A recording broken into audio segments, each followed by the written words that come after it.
सबके प्रति।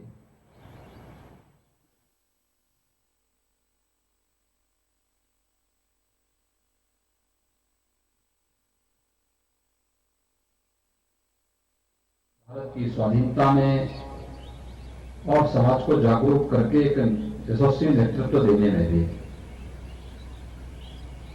प्रबुद्ध समाज होने के नाते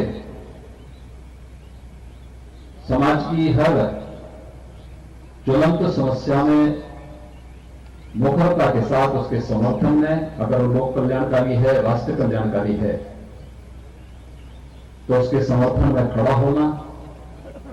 अगर वह लोक कल्याणकारी नहीं है, राष्ट्र कल्याणकारी नहीं है, तो उसके विरोध में मुखर होकर के आवाज भी उठाना और उस व्यवस्था को एक नेतृत्व देने के लिए अधिवक्ता समाज ने सदैव से एक बड़ी भूमिका का निर्वहन किया है।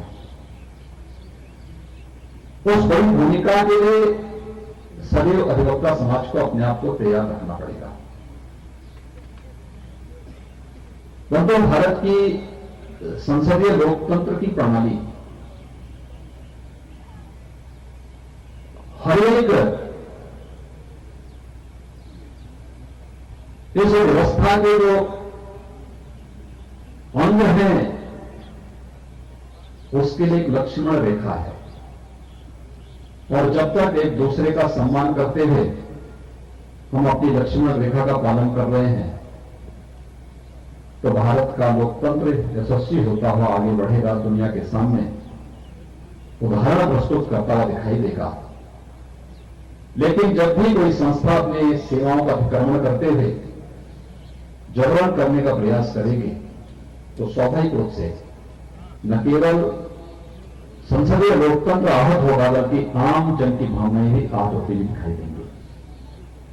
और इसका ध्यान हम सबको रखना होगा, क्योंकि व्यवस्था, समाज की व्यवस्था हो या राष्ट्र की व्यवस्था, और एक सामूहिकता का एक समन्वय है, और हम सबके एक टीम वर्क का परिणाम है। और टीम वर्क जब भी दिखाई देता है, आप व्यक्तिगत जीवन में देखते होंगे, जो आपका पारिवारिक जीवन है उसमें आप इस बात को अनुभव करते होंगे। आप जब किसी अन्य अधिवक्ता के अपने दिन प्रतिदिन के जीवन में देखते होंगे, वो आपका सामाजिक जीवन हो गया या फिर राष्ट्रीय जीवन में आप देखते होंगे। ये टीम वर्क है जो हम सबको एक साथ आगे बढ़ने के लिए प्रेरित करता है। हम मिलकर के जब एक सामूहिक प्रयास करते हैं तो उसके परिणाम भी हम सबके सामने आते हैं। और मुझे प्रसन्नता है कि पिछले 9 महीनों से यह देश भी और पूरी दुनिया भी वैश्विक महामारी कोरोना के खिलाफ एक बड़ी लड़ाई लड़ रहा है। इस सदी की सबसे बड़ी महामारी का हम सामना कर रहे हैं, और मैंने इसीलिए बार काउंसिल से और बार एसोसिएशन से जुड़े हुए जब हमारे दोनों अध्यक्षगण मेरे सामने आए थे, तो मैंने दोनों से ये आग्रह किया था। मैंने कहा, देखिए, मुझे आने में कोई समस्या नहीं है, हम समय निकाल देंगे, लेकिन पहली शर्त होनी चाहिए कि हम लोग कोविड-19 की उस गाइडलाइन का पालन करते हुए ज्यादा संख्या में हो। एक सीमित संख्या होगी, आवश्यकता पड़ेगी, हम उसको वहां से लाइव करवा देंगे। वहां से हर एक जनपद में उस कार्यक्रम को वहां पे प्रसारण की व्यवस्था हो जाएगी। लेकिन एक जगह ज्यादा जमावड़ा जब होगा तो स्वाभाविक रूप से उसकी एक कोविड-19 के संक्रमण को वो मदद कर सकता है। इसलिए हमें कोविड-19 के संक्रमण को हर एक स्तर पर तोड़ना है। और मुझे बताते हुए प्रसन्नता है, पता नहीं अन्य लोग किस रूप में इसको समझते होंगे, लेकिन मैं इस प्रयागराज में बताते हुए मुझे प्रसन्नता है कि देश के अंदर सबसे बड़ी आबादी का राज्य होने के बावजूद उत्तर प्रदेश ने कोविड प्रबंधन में सबसे अच्छा परिणाम पूरे देश के अंदर दिया है। कोविड प्रबंधन में आदरणीय प्रधानमंत्री जी का जो मार्गदर्शन था, हम लोगों ने उसको अक्षरशः प्रदेश के साथ लागू किया। आज से 2 महीने पहले प्रदेश के अंदर 68,000 एक्टिव केस कोरोना के थे। और भाइयों बहनों, मुझे बताते हुए प्रसन्नता है, जो एक टीम वर्क प्रदेश के अंदर हुआ है, आज उसका परिणाम है। आज के दिन पर 18,000 से कम पॉजिटिव केस उत्तर प्रदेश के अंदर है, मात्र 18,000। देश के अंदर सर्वाधिक टेस्ट करने वाला राज्य उत्तर प्रदेश है। पॉजिटिविटी रेट सबसे कम, सबसे मौतें कम।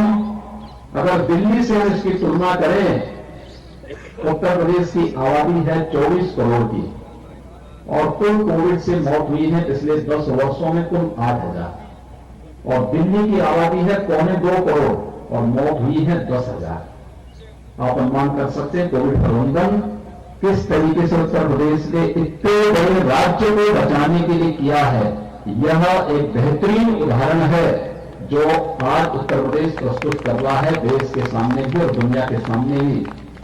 और यही कारण है, कम से कम महत्वपूर्ण संस्थाओं में बैठे हुए लोगों को इस बात की जानकारी होनी चाहिए कि दुनिया के अंदर कोविड प्रबंधन के लिए WHO, जो दुनिया की शीर्ष संस्था है स्वास्थ्य की, वह भी उत्तर प्रदेश के कार्यों की सराहना करने से अपने आप को रोकती नहीं है। उत्तर प्रदेश ने बेहतरीन प्रबंधन किया है। अगर जिसको ये दिखाई नहीं देता, कम से कम उस पब्लिक डोमेन में है, उसको देखें और उसको एक बार जानेंगे तो उन्हें बहुत कुछ नजर आ जाएगा कि उत्तर प्रदेश में कोविड प्रबंधन में क्या कुछ किया गया है। लेकिन ये सब संभव हो पाया है प्रधानमंत्री मोदी जी के मार्गदर्शन में और आप सभी लोगों के सामूहिक सहयोग और प्रयास से। अकेले सरकार कुछ नहीं कर पाती अगर हमें समाज के प्रबुद्ध जनों का सहयोग नहीं मिलता। अगर हमें एक सामान्य नागरिक, शासन की टीम काम कर रही थी, प्रशासन काम कर रहा था, हमारे स्वास्थ्य कर्मी काम कर रहे थे, हमारे स्वच्छता कर्मी काम कर रहे थे, हमारे पुलिस के जवान काम कर रहे थे, लेकिन इन सब के साथ सबसे बड़ी भूमिका थी पब्लिक की, जो उस अनुशासन के साथ जुड़ करके कार्य कर रहा था। और ये अनुशासन हमें तभी देखने को मिला था जब 22 मार्च को जनता कर्फ्यू का आयोजन किया गया था। आपने देखा होगा जनता कर्फ्यू में एक एक व्यक्ति उसमें सहभागी बना था, प्रत्येक ने सहयोग किया था और सबने संकल्प लिया था कि हम इस महामारी के खिलाफ लड़ेंगे। और मुझे लगता है कि सदी की सबसे बड़ी महामारी का सफलतापूर्वक मुकाबला आंकड़े में जरा उठा करके देखेंगे, क्योंकि आप अधिवक्ता हैं, आपको हर एक स्तर पर न्यायपालिका में भी और न्यायपालिका के बाहर भी बहस करना पड़ता है, मुद्दों को देखना पड़ता है। और मैं चाहूंगा एक बार आकलन करिए, देखिए सामान्य दिनों में कितनी मौतें होती थी और कोविड-19 की इस महामारी के दौरान मौत के आंकड़ों में कितना परिवर्तन आया है। अगर आप देखेंगे तो सामान्य दिनों की तुलना में कम मौतें हुई हैं और ये आंकड़े इस बात को प्रदर्शित करते हैं कि लड़ाई हमारी बहुत अच्छी दिशा में जारी है। भारत कोविड के खिलाफ अपनी लड़ाई को विजयी की ओर लेके जा रहा है और अगले महीने जब कोविड-19 का वैक्सीन आएगा तो फिर हर एक व्यक्ति तक व्यवस्थित तरीके से उसे पहुंचाने की कार्रवाई की उसी तर्ज पर हम लोग करने की तैयारी कर चुके हैं। ये कोविड-19 के खिलाफ लड़ाई ये केवल एक आपदा के खिलाफ लड़ाई नहीं, मुझे लगता है इसने हमें बहुत कुछ जानने सीखने का अवसर भी दिया है। व्यक्तिगत जीवन में हम लोग इस बात को महसूस करते हैं। पहले लोग थोड़ा खान पान में या अन्य चीजों में लापरवाही कर देते थे, कोई भी कहीं मिलता था, कहीं भी किसी के साथ मिलकर के कोई गले मिलता था, कोई हाथ मिला रहा है, ठीक बात है, एक सामान्य शिष्टाचार होता था, सामान्य चीजें होती थी। लेकिन कोविड-19 ने भारतीय संस्कार पद्धति को दुनिया के अंदर स्वीकारने के लिए मजबूर कर दिया। आज सब लोग जाते हैं विभाजन में नमस्कार करते हैं, किसी के घर में जाइए और पूछिए आप क्या देंगे तो आज वो पहले उसकी चॉइस क्या होगी, कहेगा काढ़ा लेके आ जाइए, काढ़ा पीऊंगा। अब उन्हें मांगेगा कि मुझे कोई ड्रिंक चाहिए, उसकी पहली पसंद काढ़ा होती है। तो काढ़ा भारत पता नहीं, तो यहां पे तो महर्षि भारद्वाज का आश्रम भी है। प्रयागराज तो पिछले यानी दुनिया ने जब सभ्यता और संस्कृति नहीं सीखी थी तब प्रयागराज ने ज्ञानोदय का प्रकाश प्रयागराज की धरती ने दुनिया को दिया था। महर्षि भारद्वाज का आश्रम और उनका गुरुकुल इस बात का उदाहरण है। यानी हजारों वर्षों से उस परंपरा के साथ जुड़कर के दुनिया को एक नई दिशा देने का कार्य ये धरती दे रही है। ये हमारी धरोहर है, इस पर हमें गौरव की अनुभूति करनी चाहिए और उस परंपरा को लेकर के आज हम सब सामूहिक रूप से प्रयास कर रहे हैं। भारत एक अच्छी दिशा में जा रहा है। प्रधानमंत्री मोदी जी का यशस्वी नेतृत्व इस देश को हरेक क्षेत्र में विकास की नई बुलंदियों को ले जाने के लिए तत्पर दिखाई दे रहा है। और आज 6 वर्ष पहले तक जिस भारत के बारे में मान्यता थी कि भारत दुनिया के देशों का विश्व गुरु है, वही देश 6 वर्ष के अंदर दुनिया को नेतृत्व देता हुआ दिखाई दे रहा है। आज यूरोप भारत को फॉलो कर रहा है, आज अमेरिका भारत को फॉलो कर रहा है, आज दुनिया की बड़ी बड़ी ताकतें भारत की तरफ देखती हैं भारत क्या कर रहा है। उसके अनुरूप फिर भारत दुनिया के सामने एक नई नजीर प्रस्तुत करता हुआ दिखाई देता है। आत्मनिर्भर भारत का जो प्रधानमंत्री मोदी जी का भारत के प्रत्येक नागरिक को भारत को दुनिया की एक ताकत के रूप में रखने का आगे ले जाकर के नेतृत्वकर्ता के रूप में आगे बढ़ाने का संकल्प है, यह आत्मनिर्भर भारत भी उसका आधार बनेगा। और आत्मनिर्भर भारत का यह आधार कोई बनेगा तो हमारी परंपरागत उत्पाद बनेंगे। इलाहाबाद के अंकुर बहुत महसूस थे। मैं नंदी जी से यही बात कर रहा था। मैंने कहा नंदी जी आपने बड़ा काम किया है, व्यवसाय अपना फैलाया है, कम से कम यहां के अमरूद को भी अब दुनिया के सामने प्रस्तुत कर दीजिए। हजारों नौजवानों को रोजगार के साथ जुड़ने का अवसर प्राप्त होगा। नागरिक उड्डयन मंत्री के रूप में उन्होंने प्रयागराज में वायु सेवा फिर से शुरू कर दी। असंभव लग रहा था और कुंभ ने ठीक पहले कराया। आज प्रयागराज देश के विभिन्न महानगरों से जुड़ चुका है, बड़ा कार्य हुआ है। और आत्मनिर्भर भारत का आधार बनने वाला हमारा परंपरागत उत्पाद कैसे आगे बढ़ सकता है, सिद्धार्थनाथ सिंह जी के नेतृत्व में ही हम उस योजना को वन डिस्ट्रिक्ट वन प्रोडक्ट की योजना के माध्यम से दुनिया के सामने भारत के उत्पाद को लेकर के जा रहे हैं। कितनी लोकप्रिय हो रही है, कोई सोचता भी नहीं था। जब हम लोगों ने वन डिस्ट्रिक्ट वन प्रोडक्ट में अलग अलग जनपदों के अलग अलग उत्पाद को रखा तो लोग हम पे हंसते थे, कहते थे कैसे संभव हो पाएगा। और इस बार टेराकोटा का ये मिट्टी के जो बर्तन बनते हैं, इनकी एक प्रदर्शनी लखनऊ में लगी थी दीपावली के एक दिन पहले। उसमें से एक जो हस्तशिल्पी थे उसको लेकर के मेरे पास आए थे, मुख्यमंत्री आवास पे आए और वहां पर आए। उन्होंने कहा कि ये व्यक्ति आपको पहचानता है। तो मैंने उसको देखा, मैंने कहा भी कहां के आप रहने वाले? उसने कहा मैं गोरखपुर का रहने वाला हूं। तो मैंने कहा मैं आपको कहीं देखा? तो उसने कहा था आपको मालूम है कि आज से लगभग 12 साल पहले मेरे घर में आए थे। आप उधर से जा रहे थे, मेरे घर के सामने मिट्टी के बर्तन पड़े हुए थे, आपने मिट्टी के बर्तन देखे थे और आपने कहा था कि भाई ये तो बहुत अच्छे तुम बनाते हो और वही हमारा टेराकोटा है। तो मैंने कहा तो कहा वन डिस्ट्रिक्ट वन प्रोडक्ट में हमारा टेराकोटा आया है। और इस बार दीपावली के ठीक पहले लखनऊ में जो प्रदर्शनी लगी है, इस प्रदर्शनी में अकेले मैंने 8 लाख के मिट्टी के बर्तन बेचे हैं। 8 लाख के मिट्टी के बर्तन। गोरखपुर का एक सामान्य हस्तशिल्पी जिसके लिए 8 लाख की पूंजी साल भर में जुटानी भी चुनौती होती थी, नहीं कभी इसने 8 लाख की पूंजी नहीं देखी थी।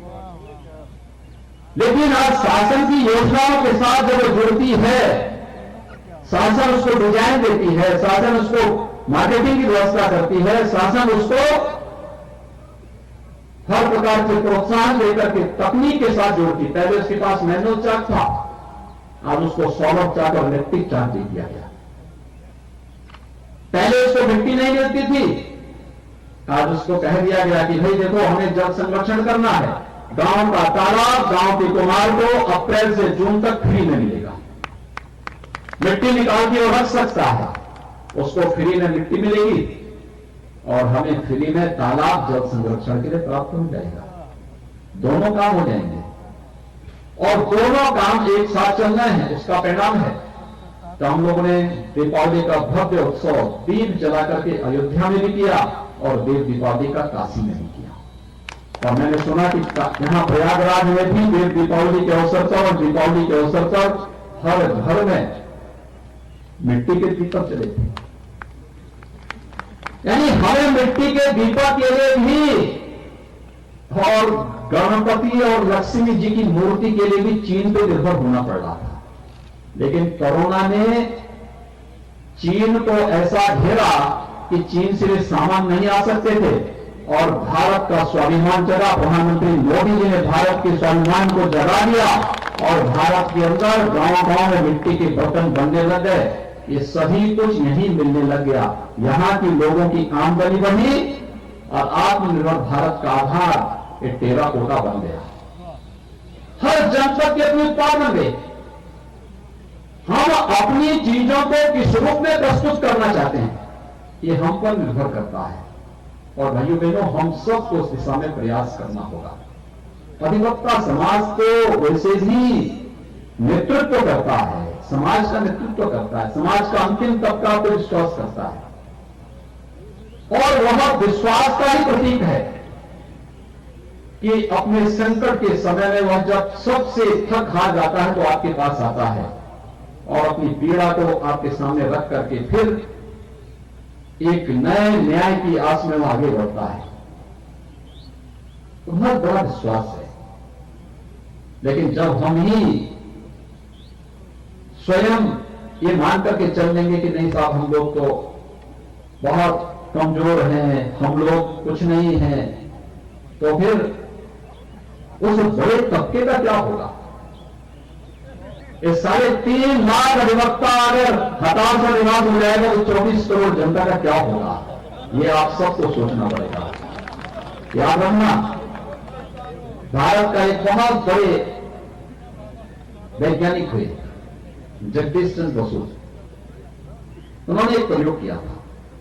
उन्होंने कहा था कि देखिए, हर जीव और जंतु के अंदर प्राण होता है, उसकी अपनी संवेदना होती है, वो अपने चारों ओर जिस प्रकार का माहौल हम देखेंगे उसके अनुरूप चलता है, आगे बढ़ता है। उसके सामने उस प्रकार का माहौल देने की आवश्यकता है।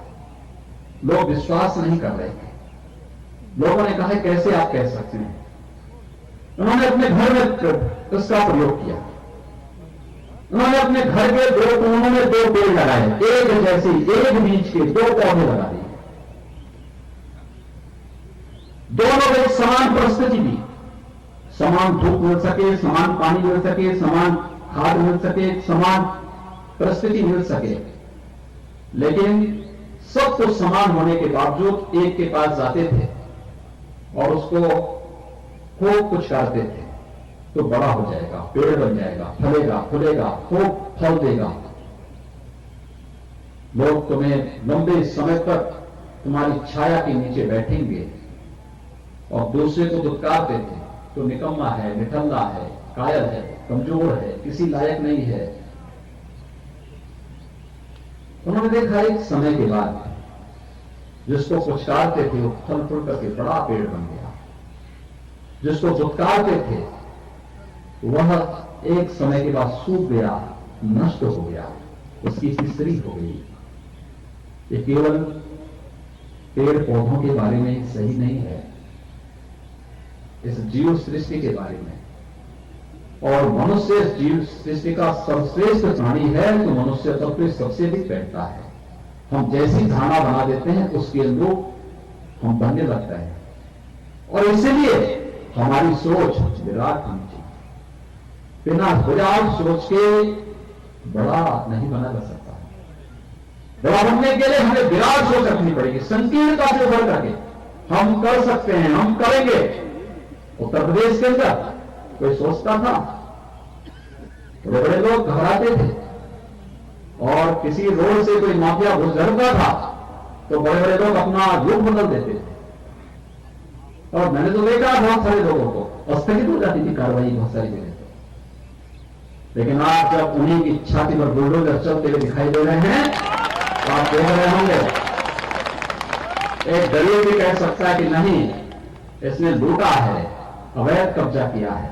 और मैंने तो यहां के विकास प्राधिकरण से कहा है, ये माफिया अपराधियों ने जहां पे सरकारी जमीनों पर कब्जा करके रखा हुआ है, उनको मुक्त करा करके गरीबों के लिए आवास की योजना हमने बनाई है। कितना अच्छा लगेगा, देश देखेगा, दुनिया देखेगा। देखिए कहीं एक माफिया रहता था, आज गरीब रह रहा है।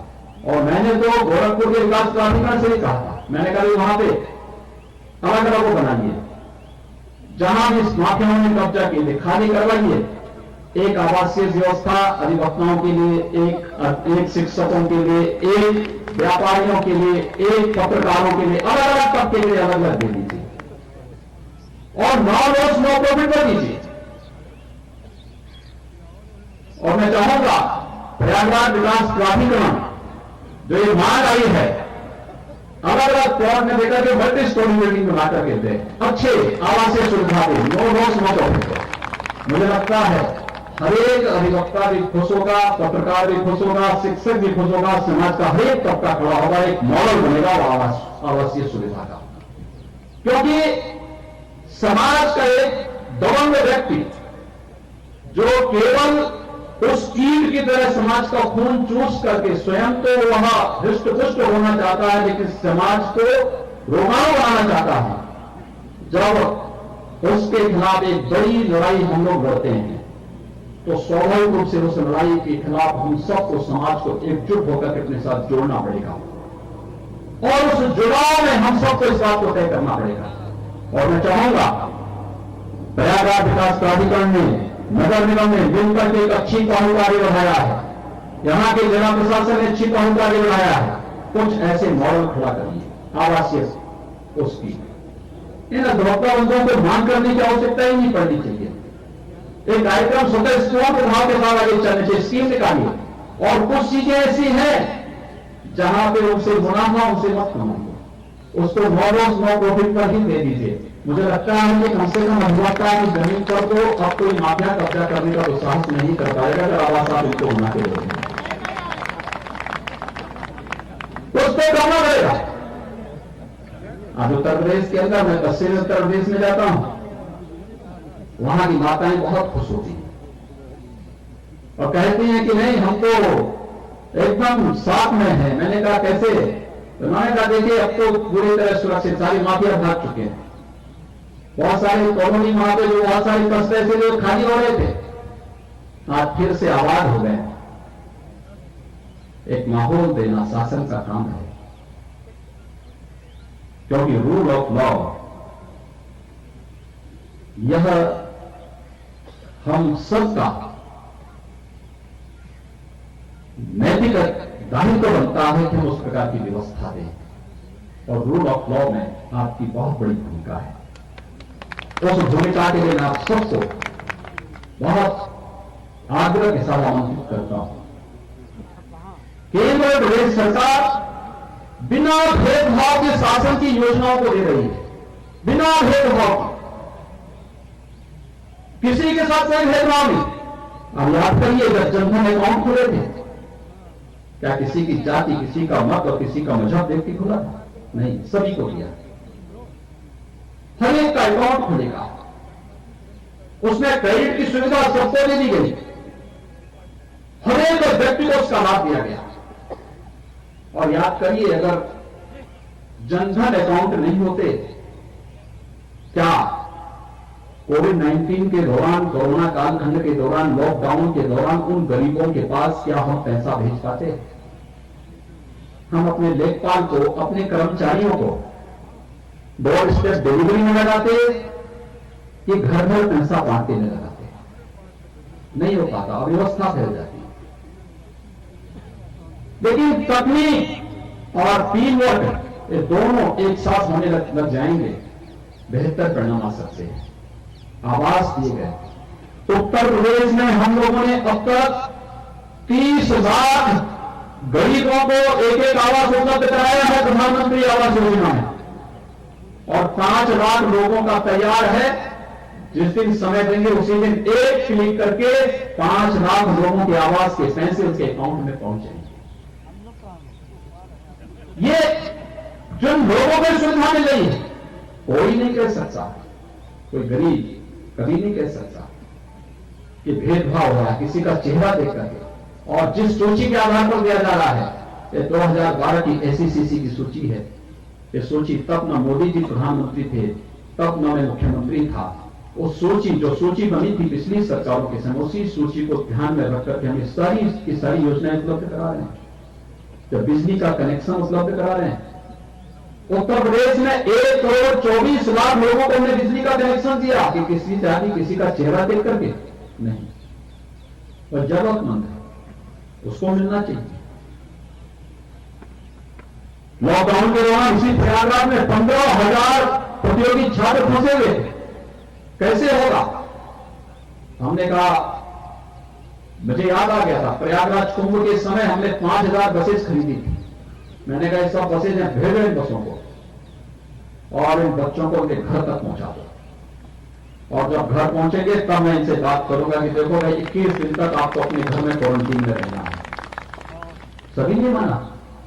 कोटा में फंसे हुए हमारे बच्चे, लोग कहते थे हम नहीं लाएंगे। मैंने कहा भाई हम तो लाएंगे। हमने सभी बसेज भेजी, एक साथ सभी 14,000 बच्चों को वहां से ला करके जब हम लोग उनके घरों तक पहुंचा दिए, तब अन्य राज्य सरकारें हमसे कहने लगी हमारे बच्चे भी फंसे हैं, आप अगर बस उपलब्ध करा देंगे तो। मैंने कहा ये बस उत्तर प्रदेश की नहीं है। करने की इच्छा शक्ति होनी चाहिए, और इच्छा शक्ति ही है आज जिसका परिणाम है कि हम सब आपके सामने आकर के प्रयागराज कुंभ को दुनिया की एक अमूल्य सांस्कृतिक धरोहर के रूप में प्रस्तुत कर देते हैं।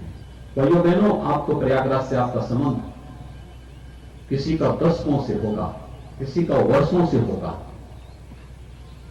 कुंभ का मतलब क्या मान लिया था हम लोगों ने? जहां भगदड़ होगी, गंदगी को उसका पर्याय बना दिया था, अव्यवस्था को हमने अपनी नियति मान लिया था। लेकिन प्रयागराज का कुंभ भी इस पूरी स्थिति की कायाकल्प कर देगा। पहला उदाहरण तो ये प्रस्तुत हुआ है, प्रयागराज कुंभ ने पूरी प्रयागराज स्थिति की कायाकल्प कर दी। तो ठीक है, मैं धन्यवाद दूंगा प्रयागराज के लोगों को। असीम सहनशीलता का परिचय दिया, तोड़ हुई, एक भी परिवार कंपनसेशन के लिए नहीं आया। सबने कहा कि नहीं, प्रयागराज की कायाकल्प होना चाहिए। मुझे असीम प्रसन्नता हुई जब हम लोगों ने महर्षि भारद्वाज के आश्रम और वहां पर उनकी भव्य प्रतिमा को देखा। आज से हजारों वर्ष पहले अतीत की यादों को ताजा कर देती है घटना कि आज से 10,000 वर्ष पहले जिस महापुरुष ने इस प्रयागराज की धरती में साधना करके इस पूरी धरती को पवित्र किया था, कम से कम इन हजारों वर्षों में न जाने कितने कुंभ के आयोजन हुए होंगे। भारद्वाज ऋषि को कोई याद नहीं कर पाया, लेकिन हमें सौभाग्य मिला कि हम उनकी भव्य प्रतिमा लगा सकें, और उनकी भव्य प्रतिमा प्रयागराज के उनके आश्रम में लगती हुई दिखाई दी। कोई भी जाएगा उसको याद आएगा, प्रयागराज में भारद्वाज ऋषि का आश्रम है, उनका आश्रम है, उनका मंदिर है। ये इस कार्यक्रम और कितनी बड़ी आपने देखा होगा, दुनिया के राष्ट्रों यहां पर आए। उस आयोजन में मैं नहीं था, लेकिन मैंने सिद्धार्थनाथ सिंह जी से आग्रह किया था। मैंने कहा आप वहां कार्यक्रम में उपस्थित होकर के उनको सबको घुमाइए थोड़ा इसके बारे में। दुनिया के 187 देशों के लोग यहां आए थे, वे भारतीय नहीं थे, उसी देश के नागरिक थे। हमने यहां बुलाया था उनको, वे आए थे, कुंभ को देखे थे, तासुब हो रहा था उनको। इतना बड़ा कार्यक्रम, इतना बड़ा जमावड़ा, और प्रयागराज कुंभ ने स्वच्छता, सुरक्षा और सुव्यवस्था का जो आदर्श प्रस्तुत किया, दुनिया भी कह गई दिव्य कुंभ और भव्य कुंभ। यह है प्रयागराज, यह हमारी पहचान है। और अपनी बातों को, अपनी परंपरा को, अपनी विरासत को हम किस रूप में प्रस्तुत करना चाहते हैं, हम पर निर्भर करता है। आप सबके सहयोग से कार्यक्रम हुआ, प्रयागराज का नाम भी हुआ, और दूसरा तुमने दुनिया के सामने एक नई पहचान प्रस्तुत कर दी, एक मानक खड़ा कर दिए। अब जहां कहीं भी इस प्रकार के आयोजन होंगे, स्टैंडर्ड वो होगा जो प्रयागराज ने तय किया है। प्रयागराज का स्टैंडर्ड सबके सामने एक मानक के रूप में होगा। ये मानक हमें तय करने पड़ेंगे हर एक फील्ड में। और मुझे लगता है जब भी हम इस प्रकार के कार्यक्रमों को आगे बढ़ाने का कार्य करेंगे, तो भाइयों बहनों, उसके परिणाम हम सबके सामने आएंगे। लोग उसको उसी रूप में स्वीकार करने का, उसी रूप में स्वीकार करेंगे। और मैं इसीलिए अक्सर कह रहा था, कोई भी हीन भावना हमारे मन में नहीं होनी, कभी नहीं होनी चाहिए। शासन तैयार है आपके साथ बैठने को, हर एक स्तर पर उन समस्याओं का समाधान करने के लिए। और मैंने तो एक बात कही है, मैंने कहा देखो, सरकार की नीति गन पॉइंट पे काम करने की नहीं होती है। कोई जबरदस्ती काम करके लगा कि ये काम होगा ही होगा, तो हम कह देंगे कि हम तो पहले गरीब को देखेंगे। लेकिन अगर कहेगा कि नहीं, बैठ करके हम चाहते हैं कि सौहार्दपूर्ण माहौल में व्यवस्था आगे बढ़नी चाहिए, सरकार दोनों हाथ आगे फैला करके आगे आएगी, आइए हमारे साथ बैठिए ना, समाधान का रास्ता हम निकालेंगे, आपसे आपके सुझावों के आधार पर निकालेंगे। और वह समाधान का रास्ता निकालने की कार्रवाई किस रूप में आगे बढ़ती है। आपने देखा, मैंने तो आपकी आवासीय समस्या का एक झटके में समाधान आपको दे दिया। आप तो सोचिए, हम पहले ही कर चुके कार्य, पहले ही इस कार्यक्रम को हम आगे बढ़ा चुके हैं। और अच्छा होगा, इस कार्यक्रम को आगे बढ़ाना चाहिए, बहुत अच्छे ढंग से होगा, कहीं कोई समस्या नहीं आने वाली। क्योंकि हर एक व्यक्ति को अच्छी आवासीय सुविधा देने की कार्रवाई होनी चाहिए। अकेले शहरी क्षेत्रों में पिछले 3 वर्ष के दौरान हम लोगों ने 14.5 लाख गरीबों को, जो शहरी क्षेत्रों में भी है, ग्रामीण क्षेत्र का अलग है, 14.5 लाख गरीबों को एक प्रधानमंत्री आवास दिया है। आप अनुमान कर लीजिए, इन लोगों को पहले भी दिया जा सकता था, ये आवास की सुविधा पहले भी दी जा सकती थी, लेकिन पिछली सरकारों को फुर्सत नहीं थी। गरीब उनके बारे में तो थे, लेकिन गरीबों के लिए योजना नहीं थी, उनके लिए कोई कार्यक्रम नहीं था। परिवार के लिए, जाति के लिए, मत और मजहब के लिए समाज को बांटने की फुर्सत तो थी, लेकिन एक गरीब को, एक किसान को सही मायने में हम न्याय दे सकें, उस तक शासन की योजना पहुंचा सकें, इसके लिए फुर्सत नहीं थी। और यही कारण है कि ग्रामीण और शहरी क्षेत्रों में आप देखेंगे 30 लाख से अधिक गरीबों को आवास मिलना, 5 लाख अभी वेटिंग में है, कुछ ही दिनों के अंदर वहां भी देने वाले हैं। ये कार्य पहले भी हो सकते थे। आप तो प्रयागराज में रहते हैं, प्रयागराज एक वैसे भी संगम है, ये पवित्र धरती है, मां गंगा, मां यमुना, मां सरस्वती का त्रिवेणी है, ये ज्ञान और आस्था और न्याय की त्रिवेणी भी है। लेकिन यहां एक और बुंदेलखंड पड़ता है, दूसरी तरफ बिंदु क्षेत्र पड़ता है। जनवरी से ही पानी के लिए लोग तरसते थे, और अब हर घर नल योजना, प्रधानमंत्री जी की इस महत्वाकांक्षी योजना को हमने दोनों जगह पहुंचाने की कार्रवाई को आगे बढ़ा दिया है। हर घर आने वाले 2 साल के अंदर आप देखेंगे, बिंद और बुंदेलखंड के हर घर तक हम शुद्ध पेयजल की आपूर्ति करने वाले हैं। सरकारें पहले भी थी, लेकिन ये कार्य करने में विफल थी, क्योंकि सोच नहीं थी, विजन नहीं था, करना नहीं चाहती थी। लेकिन आज जब कार्यक्रम आगे बढ़ रहे हैं, इन चीजों को हमें उसी रूप में आगे बढ़ना पड़ेगा, और यही कार्य है जिसको लेकर के आज हम सब आपके बीच आए हैं। भाइयों बहनों, हम सबको इस बारे में देखना चाहिए। हम लोगों ने प्रदेश के अंदर,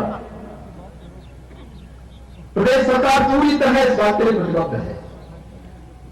हमारा ये मानना है, न्याय लोकतंत्र का आधार स्तंभ है भारत की 3 महत्वपूर्ण संस्थाएं, चाहे वह न्यायपालिका हो, कार्यपालिका हो या विधायिका हो, सबकी अपनी अपनी भूमिका है, अपनी अपनी सीमाएं हैं, अपने अपने कार्य क्षेत्र है। लेकिन न्यायपालिका की भूमिका में जब हम बात करते हैं, तो बेंच और बार दोनों की अपनी अपनी भूमिकाएं हैं, दोनों को नकारा नहीं जा सकता है। वादकारी का हित हमारे लिए सर्वोच्च होता है, और वादकारी का हित अगर आपके लिए सर्वोच्च है तो हमारे लिए भी सर्वोच्च इसलिए है क्योंकि न्याय पाने वाला व्यक्ति समाज के अंतिम पायदान पर बैठा हुआ व्यक्ति है। जब वह न्याय पाता है तो न्याय पाने के साथ ही वह व्यक्ति व्यवस्था के साथ अपनी का सामंजस्य भी दिखाता है। हमारे लिए आसान होता है अगर न्याय जितना सहज सरल हो जाए, उस तक पहुंच जाए, वह व्यवस्था के साथ अपनी प्रतिभा और अपनी ऊर्जा का लाभ उतनी मजबूती के साथ देता है। समग्रता के साथ आगे बढ़ने की एक नई सोच हमें आगे बढ़ाती है और प्रक्रिया उसी तंत्र पर आगे बढ़नी चाहिए। और इसीलिए वादकारी के हित को सर्वोच्च प्राथमिकता देते हुए ही प्रदेश सरकार ने अलग अलग स्तर पर इन कार्यक्रमों को आगे बढ़ाया है। अगर आवासीय और अनावासीय भवनों के रूप में अगर हम देखेंगे, न्यायालयों में अवस्थापना सुविधाओं के विकास के लिए जो सरकार ने विभिन्न प्रकार के कार्यक्रम अपने प्रारंभ किए हैं प्रदेश के अंदर, इन सभी की दृष्टि प्रदेश ने सीएसआर से और प्रदेश सरकार ने अपने फंड से क्रमशः यानी आवासीय भवनों के लिए 150 करोड़ रुपए और अनावासीय भवनों के लिए 400 करोड़ रुपए उपलब्ध करवाने के लिए अपना योगदान किया ही है। लेकिन प्रदेश के अंदर साथ साथ अन्य विभिन्न प्रकार के कार्य, उच्च न्यायालय और लखनऊ पीठ के लिए हम देखते हैं, वहां के लिए भी हम लोग धनराशि की व्यवस्था की, नए प्रस्तावित भवनों के लिए भी, और प्रदेश के अंदर चाहे वह न्यायालय भवनों के निर्माणों के लिए भी हमने आने वाले समय में भी जनपद स्तर पर या फिर प्रयागराज में भी, मुझे तो बताते हुए प्रसन्नता है जो यहां पे सिद्धार्थनाथ सिंह जी ने भी कहा पहले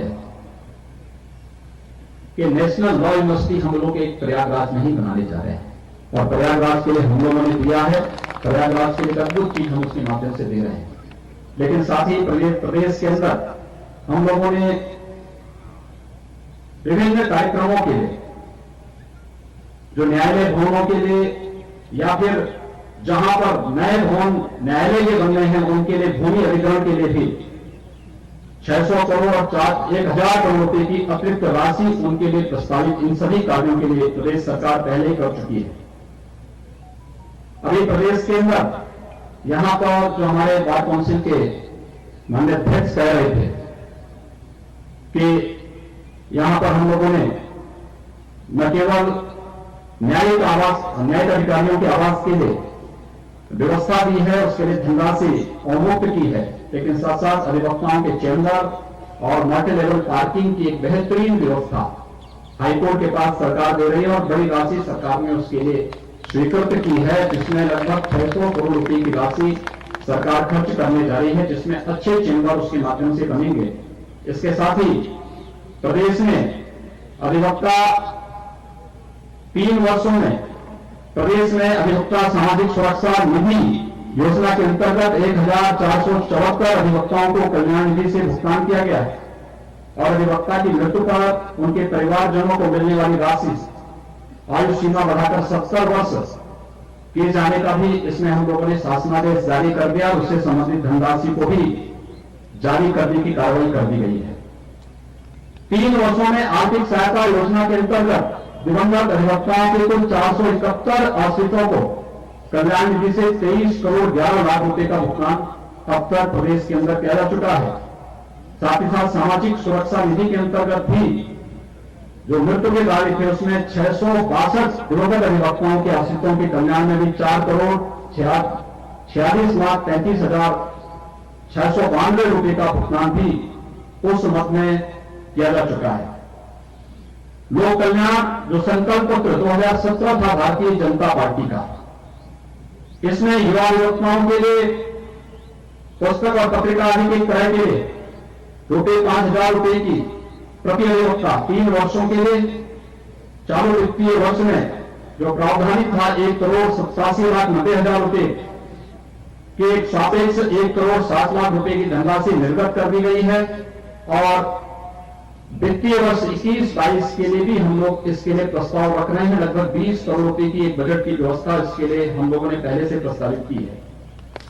इसके अलावा प्रदेश के अंदर अन्य कार्यों के साथ ही माननीय उच्च न्यायालय लखनऊ खंडपीठ में भी विद्यमान जो हमारे अधिवक्ताओं के चैम्बर हैं उनके लिए भी अतिरिक्त चैम्बर बनाने के लिए 184 करोड़ रुपए न्याय विभाग के माध्यम से लखनऊ में, प्रयागराज में, कासगंज में, बलरामपुर में, झांसी, सुल्तानपुर, संत कबीर नगर, नेत्रावल, वाराणसी, सिद्धार्थनगर, डुमरियागंज में, देवरिया में अधिवक्ता चेंबर के लिए, इसके लिए भी हम लोगों ने अतिरिक्त 23 करोड़ 7 लाख रुपए की वित्तीय और प्रशासनिक स्वीकृति प्रदान करते हुए 13 करोड़ 68 लाख रुपए की राशि इसके लिए हम लोग पहले ही जारी कर चुके हैं। साथ ही साथ 7 करोड़ 61 लाख रुपए अन्य जो तहसील स्तर के जो हमारे अधिवक्ताओं के चेंबर हैं उनके लिए भी अलग अलग स्थानों पर, चाहे वह कैंतियागंज है, बांसगांव है, सैजनवा है, गोरखपुर है, इन सभी में भी हम लोगों ने इस कार्यक्रम को आगे बढ़ाने की कार्रवाई प्रदेश के अंदर की है। गरीब, वंचित और शोषित और उपेक्षित वर्गों के लिए, जो लोग धन के अभाव में न्याय से वंचित रह जाते थे, इन न रहने का इस से भी हम लोग चाहेंगे कि हमारे जो विद्वान अधिवक्ता हैं वे लोग उन सब के हित के लिए खड़े रहते हैं। लेकिन एक कार्य योजना इन सभी के लिए बननी चाहिए कि हम इन सभी कार्यक्रमों को कैसे आगे बढ़ा सकते हैं। ये कार्यक्रम जहां हमारे आगे बढ़ने चाहिए उस पर भारत की सरकार भी, न्यायपालिका भी पूरी संवेदनशीलता के साथ कार्य कर रही है। लेकिन अगर हम सभी लोग मिलकर के इन कार्यक्रमों को अपने साथ जोड़ लें, और मुझे लगता है कि ये हर एक स्तर पर हो सकता है।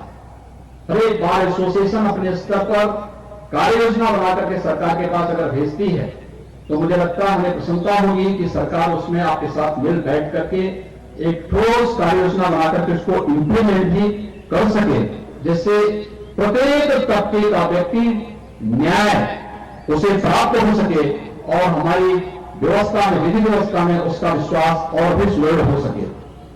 यहां पर मेरे सामने हाईकोर्ट बार एसोसिएशन और बार काउंसिल की ओर से जो एक ज्ञापन भी आया है, मुझे लगता है कि इसमें मैंने इसमें से कुछ चीजों के बारे में, बहुत सामान्य चीजें हैं, और इन सभी कार्यक्रमों को हम लोग पूरी प्रतिबद्धता के साथ आगे बढ़ाने के लिए तैयार हैं। मैं चाहूंगा कि बार एसोसिएशन, बार काउंसिल हमारे विधि और न्याय विभाग के साथ बैठ करके कोरोना कालखंड में अधिवक्ताओं के बारे में उनके आर्थिक मदद किस रूप में की जानी चाहिए, खासतौर पर जो नए अधिवक्ता हैं या जो दिव्यांग या फिर शारीरिक रूप से कमजोर हैं या जो बुजुर्ग अधिवक्ता हैं, बुजुर्ग अधिवक्ता में माने किसी नाते पार्टी जी बहुत वरिष्ठ हैं और वे सबसे मार्गदर्शक भी हैं। लेकिन बहुत सारे अधिवक्ता ऐसे हैं कि जो वास्तव में जिनको सहयोग की आवश्यकता है। ये लोग एक कार्य योजना बना करके सरकार के सम्मुख एक साथ प्रस्तुत करें, सरकार उसमें भी आप सबको मदद करने को तैयार है।